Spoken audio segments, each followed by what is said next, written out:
Hi, today we're going to solve systems of equations involving quadratic equations.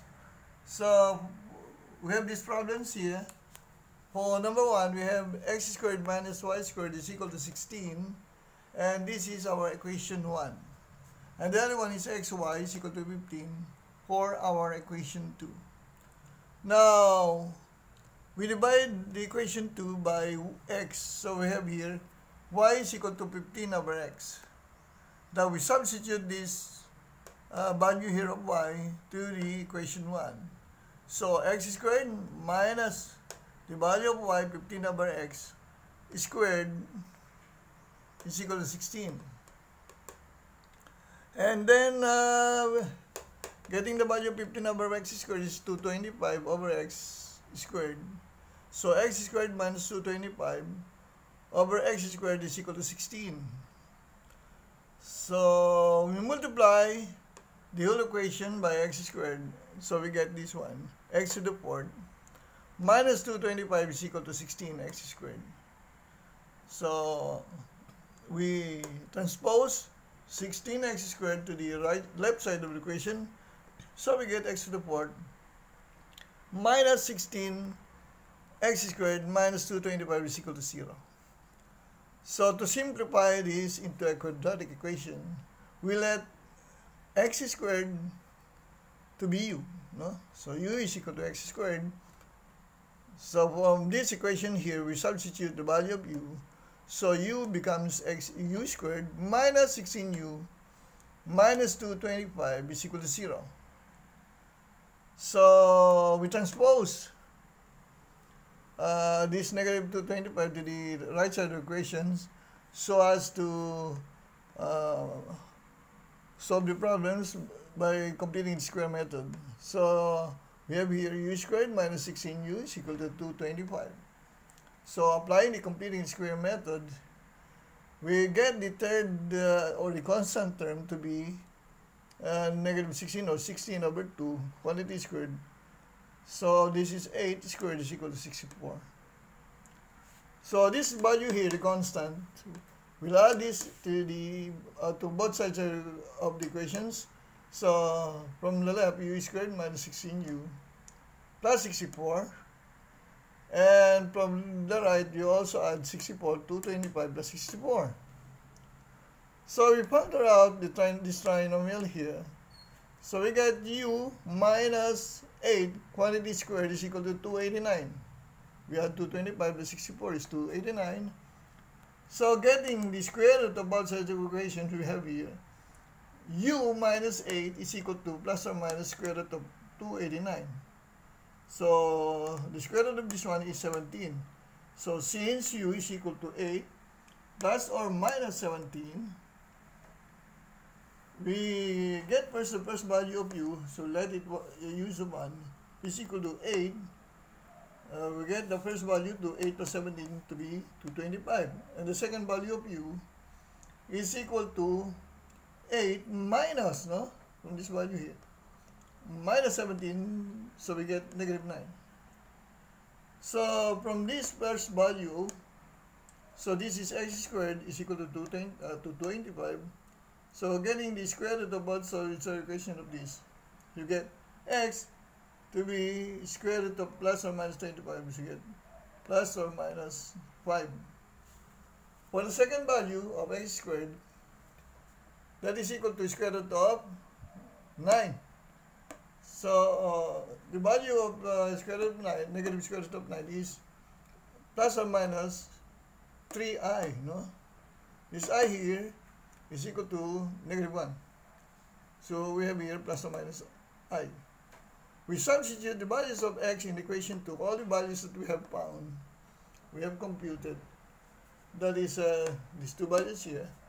So y sub 1 is 15, we substitute, no, to the equation 2, no, from this equation 2 here, no. So 15 over x is equal to 15 over plus or minus 5, the first value of 5. So we get the value of the first y is plus or minus 3. For the second value of y, we have here 15 over plus or minus 3i So simplifying this is equal to 45y plus or minus over plus or minus 9. So we get plus or minus 5i. So we have two pairs of coordinates.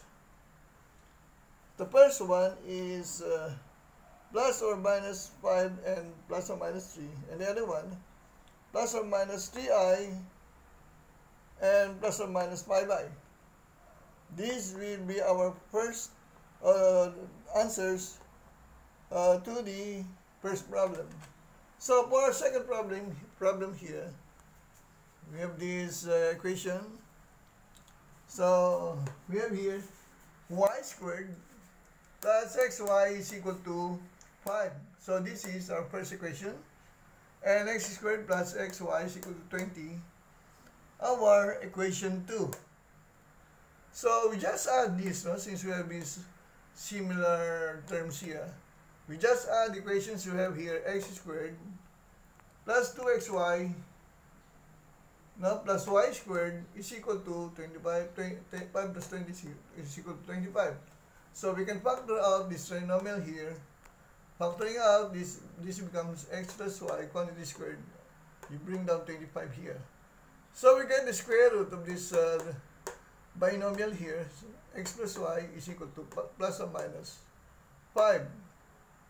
So getting the value of y, plus or minus 5 minus x. So for our first y here, y is 1 is equal to 5 minus x. So we substitute this one to the original equation 1. So x squared minus xy is equal to 5. Setting the value of y to be 5 minus x quantity squared plus x times the quantity 5 minus x is equal to 5. So we expand this. So this one, this binomial here becomes 25 minus 10x plus x squared. And also this one, 5x minus x squared is equal to 5. We cancel out x squared here, and also this one. So what remains is 25 minus 5x is equal to 5. So 5x is equal to 20, no? And dividing both sides of the equation by 5, we get x is equal to 4. So from equation 2, this one here, from equation 2 here, x squared plus xy is equal to 20. So if x is equal to 4, the first x that we have computed, so we substitute 4 to the value of x here. So 4 squared plus 4y is equal to 20. So 16 plus 4y is equal to 20. So we subtract 16 from 20. So we get 4y is equal to 4 and y is equal to 1. So we have here 1 for answer. From equation 1 again, y squared plus xy is equal to 5. So we substitute again negative 5 minus x, since we have two values for our y sub 2. We substitute this negative 5 minus x to the original equation 2. No? So negative 5 minus x quantity squared plus x times quantity negative 5 minus x is equal to 5. So we expand again, no? This equation here, we have here 25 plus 10x plus x squared minus 5x minus x squared is equal to 5. So again, we cancel out this one here, our x squared. So we have now 5x, and we transpose 25 to the other side of the equation, so we have here 5x minus 5 minus 5x is equal to 5 minus 25 is equal to negative 20. We divide both sides of the equation by 5, so we get x is equal to negative 4. So if x is negative 4, we just substitute the value of x to the original equation 1, or equation 2. So x squared plus xy is equal to 20, equation 2. So we substitute negative 4. So negative 4 squared minus 4y is equal to 20. Squaring negative 4 is equal to 16 minus 4y is equal to 20. Similarly, we transpose again. So 20 minus 16, we get negative 4, positive 4. So negative 4y is equal to positive 4, and y is equal to 4 divided by negative divided by 4 is equal to negative 1. So we have another answer here for y. If x is equal to negative 4, y is equal to negative 1. So that's how we're going to solve quadratic equations, the systems of equations. So thank you again for watching this video, and please subscribe to my YouTube channel by Wilfredo Tan, and also click that bell icon. So thank you, and see you again later.